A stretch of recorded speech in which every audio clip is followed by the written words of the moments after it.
Hello दोस्तों, मैं हूं राजा। स्वागत करता हूं अपने यूट्यूब चैनल राजा टेक में।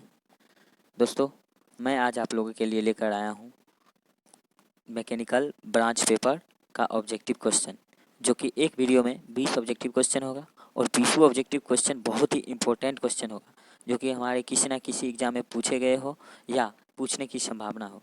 और सारी क्वेश्चन मेरा इस बुक से रहेगा और इस बुक से मेरा सारा क्वेश्चन रहेगा और इस क्वेश्चन को मैं डीप में हल भी करूँगा और समझाऊँगा भी आप लोग को। तो चलिए देखते हैं क्वेश्चन क्या है। और हाँ, मेरे चैनल को सब्सक्राइब कर लीजिए और बेल आइकन को प्रेस कर लीजिए ताकि हर एक वीडियो का नोटिफिकेशन आप तक पहुंच जाए। तो चलिए शुरू करते हैं। देखिए, मेरा फर्स्ट क्वेश्चन है, विच of the following is an extensive property. तो फर्स्ट मुझे ये जानना है कि प्रॉपर्टी क्या होता है। प्रॉपर्टी किसी भी थर्मोडायनेमिक सिस्टम के या किसी भी सब्सटेंस के मेजरेबल क्वांटिटी होता है। जैसे कि किसी भी थर्मोडायनेमिक सिस्टम के ऑल मेजरेबल क्वांटिटी को प्रॉपर्टी कहा जाता है, जिसे हम मेजर कर सकते हैं उसे हम प्रॉपर्टी कहते हैं। जैसे प्रेशर, इंथाल्पी, डेंसिटी, इंट्रोपी, मास, वॉल्यूम, ये सब मेरा मेजरेबल क्वांटिटी है, इसे हम मेजर भी कर सकते हैं, इसलिए इसे हम प्रॉपर्टी की श्रेणी में रखते हैं। और अब बात तो हो गई यहाँ तक कि प्रॉपर्टी की, तो यहाँ पर पूछा गया एक्सटेंसिव प्रॉपर्टी। तो एक्सटेंसिव प्रॉपर्टी क्या होता है, पहले ये मुझे जानना है। तो प्रॉपर्टी का दो टाइप्स होता है, एक होता है इंटेंसिव प्रॉपर्टी और दूसरा होता है एक्सटेंसिव प्रॉपर्टी। तो इंटेंसिव प्रॉपर्टी ऐसे प्रॉपर्टी को कहा जाता है जो मास पे डिपेंड नहीं करता है। फिर से सुनिए, इंटेंसिव प्रॉपर्टी ऐसे प्रॉपर्टी को कहा जाता है जो मास पे डिपेंड नहीं करता है, मतलब कि इंडिपेंडेंट ऑन मास। इसके नाम से ही पता चलता है, इंटेंसिव मतलब इंडिपेंडेंट ऑन मास और एक्सटेंसिव मतलब जो डिपेंड करता है मास पर। जो मास के चेंज होने पर वो भी चेंज हो जाता है, मास के बदलने पर वो भी बदल जाता है। जैसे मास अगर बढ़ जाता है तो मास प्रॉपर्टी बढ़ जाए या घट जाए, मतलब मास के चेंज होने पर उसमें भी परिवर्तन आ जाती है। ऐसे प्रॉपर्टी को एक्सटेंसिव प्रॉपर्टी कहा जाता है। तो देखते हैं एक्सटेंसिव प्रॉपर्टी इसका मतलब क्या है कि मास में, इसका मतलब ये है कि मास में चेंज होगा तो उस प्रॉपर्टी में भी चेंज होगा। तो देखते हैं, फर्स्ट मेरा है टेम्परेचर। टेम्परेचर क्या है कि देखिए, मान लीजिए कि इस रूम का टेम्परेचर 20 डिग्री सेल्सियस है। अब रूम को हम आधा कर देते हैं, तो यहाँ पे आधा आधा रूम का टेम्परेचर क्या घट जाएगा कि बढ़ जाएगा? ना टेम्परेचर घटेगा ना बढ़ेगा, सेम ही रहेगा। ये तो आप लोग अच्छी तरह से समझते हैं। अगर रूम का टेम्परेचर 20 है तो आधा रूम में जाइए फिर भी 20 डिग्री का टेम्परेचर लगेगा और पूरा रूम में रहिए फिर भी 20 डिग्री का टेम्परेचर लगेगा। तो टेम्परेचर मेरा मास पे डिपेंड नहीं करता है, इसलिए ये मेरा इंडिपेंडेंट मतलब इंटेंसिव प्रॉपर्टी हो गया। चलिए प्रेशर, प्रेशर भी सेम है। अगर प्रेशर को मास के अकॉर्डिंग रखिए तो ये भी मतलब सेम ही रहता है, तो प्रेशर भी मेरा सेम रहता है। अब बात करते हैं तीसरा number, option C number, enthalpy की। तो इंथाल्पी क्या होती है? इंथाल्पी का फॉर्मूला होता है मेरा H equal to U plus P V. तो H equal to U plus P V होता है। तो U मेरा इंटरनल एनर्जी हो गया और पी वी मेरा वर्क डन हो जाता है। तो देखते हैं कि यू मतलब वर्क डन भी एक प्रकार का एनर्जी ही है।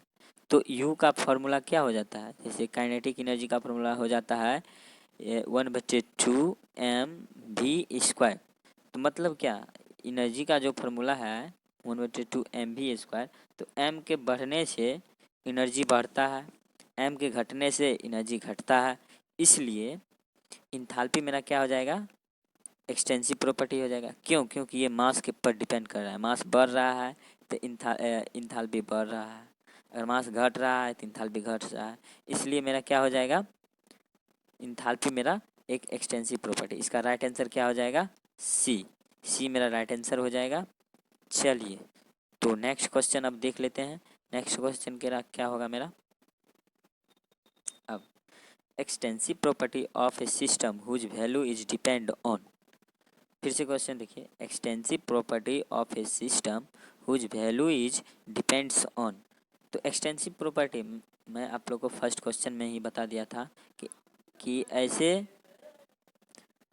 ऐसे प्रॉपर्टी जो मेरा मास पे डिपेंड करता हो उसे एक्सटेंसिव प्रॉपर्टी कहते हैं। तो देख लीजिए ऑप्शन में क्या क्या दिया गया है। फर्स्ट को दिया है mass of the depends on mass of the system like volume, मतलब क्या पहला ऑप्शन ही मेरा सही हो जाता है, यही मेरा ऑप्शन सही हो जाएगा। चलिए नेक्स्ट क्वेश्चन की ओर बढ़ते हैं और अगले क्वेश्चन देखते हैं क्या है। तीसरा क्वेश्चन है मेरा property of a substance like pressure temperature and volume in a thermodynamics coordinates are, मतलब क्या जो ये प्रेशर टेम्परेचर ये वॉल्यूम ये सब जो प्रॉपर्टी है मेरे सिस्टम का, ये किस पे कोऑर्डिनेट कर रहा है, पाथ फंक्शन है कि पॉइंट फंक्शन है, ये चीज़ मुझसे पूछा जा रहा है।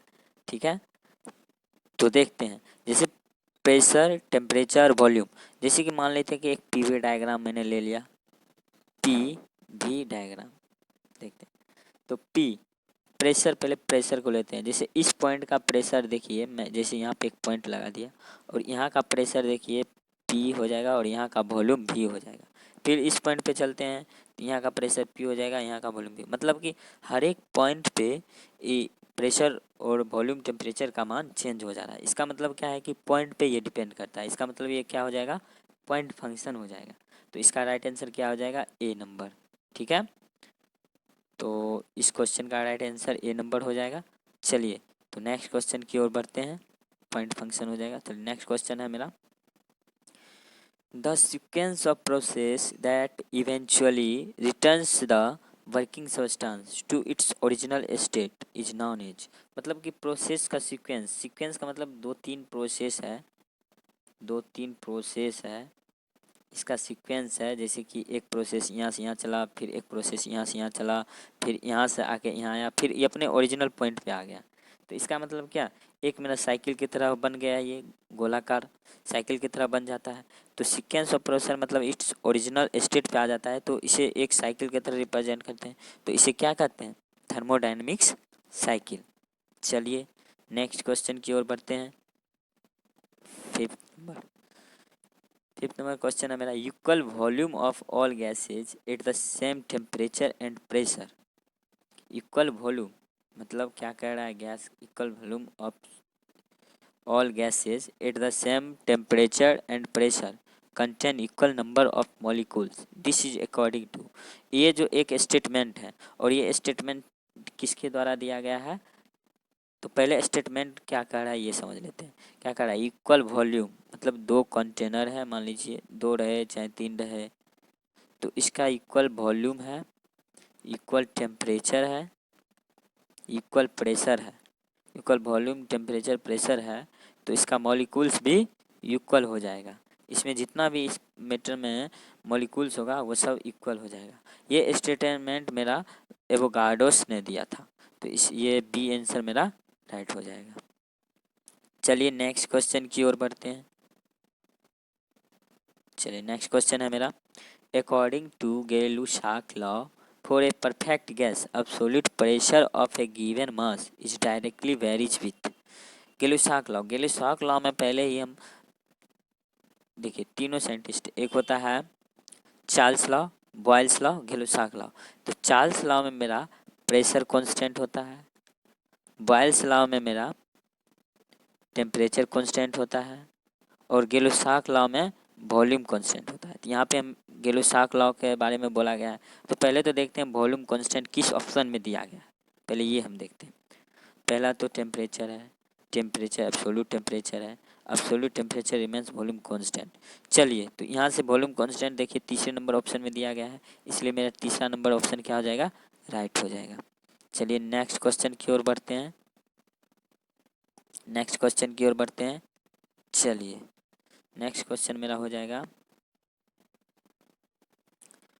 विच of the following is an intensive property of thermodynamics system.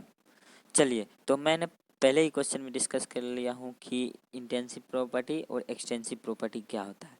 तो फिर एक बार मैं इसमें बता दे रहा हूँ कि इंटेंसिव प्रॉपर्टी जो मास पे डिपेंड नहीं होता है, इंटेंसिव, इंटेंसिव मतलब ये फर्स्ट में जो आई एन है इससे आप हमेशा याद रखते हैं independent on mass, independent on मास। तो इंडिपेंडेंट ऑन मास, तो यहाँ पे देख लेते हैं कि कौन सा इसमें जो ऑप्शन दिया गया है कौन इंडिपेंडेंट है मास पे, वॉल्यूम। अब पहला ऑप्शन मेरा वॉल्यूम दिया गया है, तो वॉल्यूम देखिए कभी भी किसी भी मैटर का वॉल्यूम इतना है और इसको आधा कर दे रहे हैं तो वॉल्यूम इसका इतना, मतलब क्या, मास घट रहा है तो वॉल्यूम घट रहा है, मतलब ये मास पे डिपेंड है, इसलिए ये आंसर गलत हो जाएगा। अब दूसरा आंसर बात कर लेते हैं। मास तो मास पे डिपेंड करेगा ही। एनर्जी भी मास पे 1/2 mv² होता है काइनेटिक एनर्जी का फॉर्मूला। तो m बढ़ता है तो एनर्जी बढ़ता है, m घटता है तो एनर्जी घटता है। तो इसका मतलब क्या, मास, एनर्जी और वॉल्यूम ये तीनों मेरा मास पे डिपेंड कर रहा है। तो ये मेरा एक्सटेंसिव प्रॉपर्टी हो जाएगा। और एक मेरा बच जाता है टेम्परेचर, जो कि इंटेंसिव प्रॉपर्टी, जो कि राइट आंसर हो जाएगा बी क्या हो जाएगा, राइट आंसर। चलिए नेक्स्ट क्वेश्चन की ओर बढ़ते हैं। चलिए नेक्स्ट क्वेश्चन है मेरा, the specific volume of a system is an property. तो इससे पहले क्वेश्चन में हम डिस्कस किए थे कि वॉल्यूम मेरा एक्सटेंसिव प्रॉपर्टी है, लेकिन स्पेसिफिक वॉल्यूम की बात कर रही है। तो ये आप हमेशा याद रखिएगा कि कभी भी किसी भी चीज़ में अगर स्पेसिफिक लगा दिया जाए शुरू में, तो वो हमेशा इंटेंसिव प्रॉपर्टी ही होता है। ये बात हमेशा आप लोग याद रखिएगा। तो देखते हैं कि जैसे मान लीजिए कि स्पेसिफिक वॉल्यूम हो गया, स्पेसिफिक मास हो गया, स्पेसिफिक इंथाल्पी, स्पेसिफिक इंट्रोपी, सारी चीज़ मेरा क्या हो जाएगा, इंटेंसिव प्रॉपर्टी हो जाएगा। तो इसका राइट आंसर क्या हो जाएगा, बी मेरा राइट आंसर हो जाएगा। चलिए नेक्स्ट क्वेश्चन की ओर बढ़ते हैं। नेक्स्ट क्वेश्चन है मेरा, the absolute zero temperature is taken is. Zero temperature बोल रहा है, तो मेरा पहले ये तो मुझे जानना है कि टेम्परेचर का ऐसा यूनिट क्या होता है। टेम्परेचर का यूनिट तो 3 है, डिग्री सेल्सियस, केल्विन और फ़ारेनहाइट। तो ऐसा यूनिट मेरा होता है केल्विन, डिग्री केल्विन। अगर केल्विन में इसका मान अगर जीरो हो जाता है तो इसका मतलब क्या हो जाता है कि ये मेरा अब्सोल्यूट जीरो टेम्परेचर है। मतलब क्या, किसी भी टेम्परेचर का वैल्यू अगर केल्विन में जीरो हो जाए तो इसका मतलब अब्सोल्यूट जीरो टेम्परेचर है। तो देखते हैं जीरो केल्विन क्या होगा, मेरा अब्सोल्यूट टेम्परेचर होगा। लेकिन एक बात है, यहाँ पे केल्विन में तो दिया नहीं है, सेल्सियस में दिया है। तो 0 डिग्री केल्विन को हम सेल्सियस में चेंज करते हैं। तो केल्विन सेल्सियस में चेंज हम कैसे करते हैं, जैसे कि मान लीजिए कि केल्विन हो गया, ठीक है, तो केल्विन हो गया मेरा 273 डिग्री प्लस सी, ये मेरा फॉर्मूला होता है, सॉरी सी, ये मेरा फॉर्मूला होता है। अब देखते हैं केल्विन का मान तो 0 दिया गया है। अब 273 इधर आएगा तो 273 डिग्री हो जाएगा, इधर सेल्सियस हो जाएगा। इसका मतलब क्या हुआ कि माइनस में 273 हो जाएगा। तो माइनस में 273 डिग्री सेल्सियस कहाँ है, माइनस में ए मेरा राइट आंसर हो जाएगा। चलिए इस क्वेश्चन का राइट आंसर क्या हो जाएगा, ए -273 डिग्री सेल्सियस। मतलब अब्सोल्यूट जीरो टेम्परेचर में केल्विन में 0 डिग्री होगा, मतलब 0 डिग्री होगा, और सेल्सियस में -273 डिग्री सेल्सियस होगा। चलिए नेक्स्ट क्वेश्चन की ओर बढ़ते हैं। नेक्स्ट क्वेश्चन है मेरा 10 नंबर का। नेक्स्ट क्वेश्चन है मेरा, the heat and mechanical energy are mutually convertible, this statement was stabilized by. मतलब हीट को मैकेनिकल एनर्जी में चेंज कर सकते हैं और मैकेनिकल एनर्जी को हीट में चेंज कर सकते हैं। ऐसा जैसे हीट को मैकेनिकल एनर्जी में चेंज कर सकते हैं और मैकेनिकल एनर्जी को हीट में चेंज कर सकते हैं। तो ऐसा स्टेटमेंट किसने दिया था, तो ऐसा स्टेटमेंट मेरा जूल जी ने दिया था, जूल। तो ये स्टेटमेंट मेरा क्या राइट आंसर क्या हो जाएगा, सही, सी क्या हो जाएगा, सही आंसर हो जाएगा। चलिए नेक्स्ट क्वेश्चन की ओर बढ़ते हैं। नेक्स्ट क्वेश्चन है मेरा 11 नंबर का। 11 नंबर का question, which of one of the following correctly define 1 kelvin as per the international accepted definition of temperature scale. तो 1 केल्विन को कैसे डिफाइन किया जाता है, तो पहले हम ये जानते हैं कि 1 केल्विन क्या होता है। 1 केल्विन मतलब केल्विन में मान जो होता है 273.15 होता है, ठीक है, 273.15। अब क्या होता है कि नॉर्मल फ्रीजिंग टेम्परेचर, तो फ्रीजिंग टेम्परेचर 0 डिग्री होता है वाटर का सेल्सियस में, और केल्विन में 273 होता है। तो इसका 273 का 273 ही रहेगा। चलिए अब ट्रिपल पॉइंट में बी ऑप्शन, मतलब ए ऑप्शन तो मेरा गलत है, अब बी ऑप्शन देख लेते हैं। बी ऑप्शन है triple point 1/2 273.16 of the triple point. Triple point मेरा क्या होता है? ट्रिपल पॉइंट होता है 0.01 डिग्री सेल्सियस। तो इसको हम केल्विन में चेंज करते हैं तो T इक्वल टू हो जाएगा मेरा 273.16, ठीक है, 273.16 हो जाएगा। देखिए ट्रिपल पॉइंट मेरा क्या हो जाएगा केल्विन में? 273.16 केल्विन में हो जाएगा। तो अब केल्विन का डिफिनेशन क्या हो जाएगा? जैसे मान लीजिए कि वन ट्रिपल पॉइंट में, तो ट्रिपल पॉइंट 1/, इधर इस तरफ लाएंगे इसको, इतना को इस तरफ लाएंगे तो 273.16 हो जाएगा। जैसे क्या हो जाएगा आप देखते हैं यहाँ पे, तो 1.273.16 बराबर केल्विन हो जाएगा, ठीक है।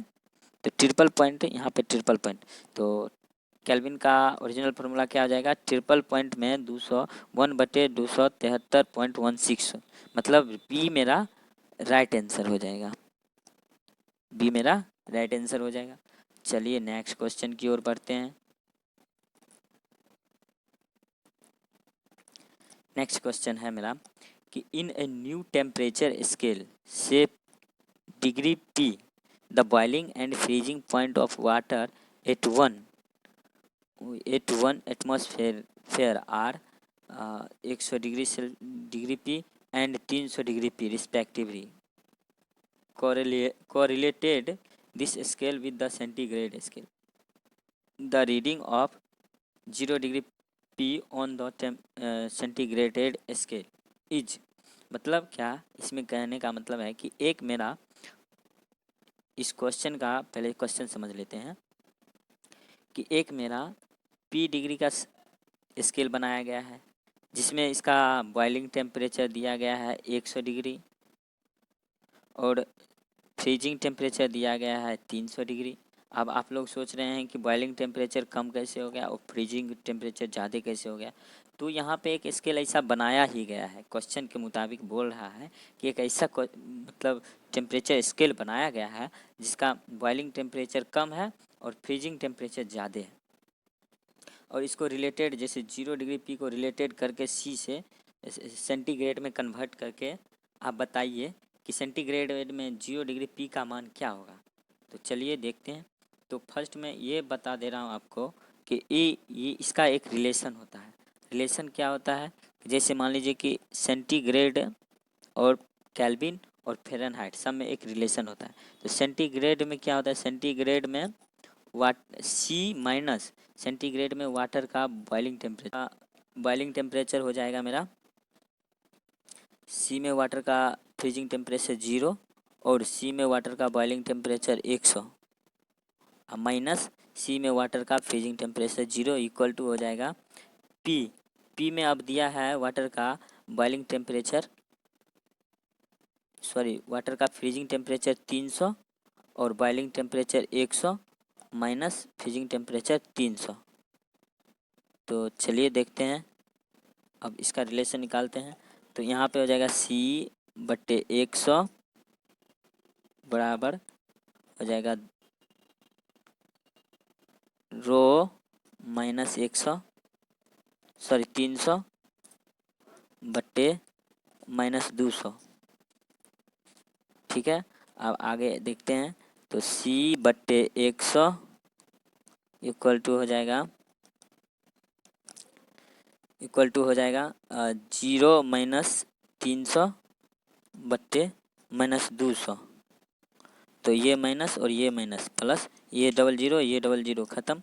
तो यहाँ से मेरा एक निकल के आ जाएगा कि C/100 बराबर 3/2। तो यहाँ 2C हो जाएगा अब बराबर 300 हो जाएगा। अब C को इधर रख लेते हैं, 2 को इधर करते हैं, तो मेरा 300/2 हो जाता है। 300/2 इधर ख़त्म है तो मेरा 150 हो जाएगा। तो C मेरा क्या हो जाएगा? 150 आंसर हो जाएगा। तो चलिए देखते हैं 150 किधर है।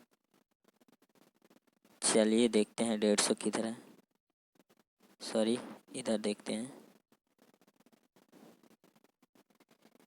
चलिए 150 मेरा डी आंसर राइट हो जाएगा। चलिए आगे बढ़ते हैं नेक्स्ट क्वेश्चन की ओर। नेक्स्ट क्वेश्चन है